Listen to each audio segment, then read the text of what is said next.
Pagbasa sa aklat ng Lucas, Kapitulo 16,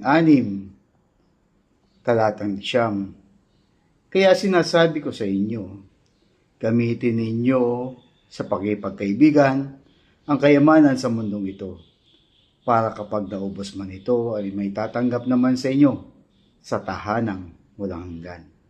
Ang taong mapagkakatiwalaan sa maliliit na bagay ay mapagkakatiwalaan din sa malalaking bagay.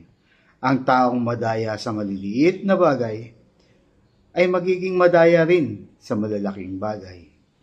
Kaya kung hindi kayo mapagkakatiwalaan sa kayamanan ng mundong ito, sino ang magtitiwala sa inyo ng tunay na kayamanan? At kung hindi kayo mapagkakatiwalaan sa kayamanan ng iba, sino ang magbibigay sa inyo ng kayamanan na talagang para sa inyo?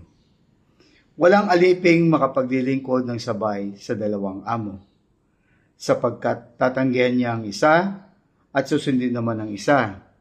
Magiging tapat siya sa isa at tatalikuran ng isa. Ganon din naman, hindi kayo makapaglingkod ng sabay sa Diyos at sa kayamanan. Purihin ang Diyos sa kanyang salita.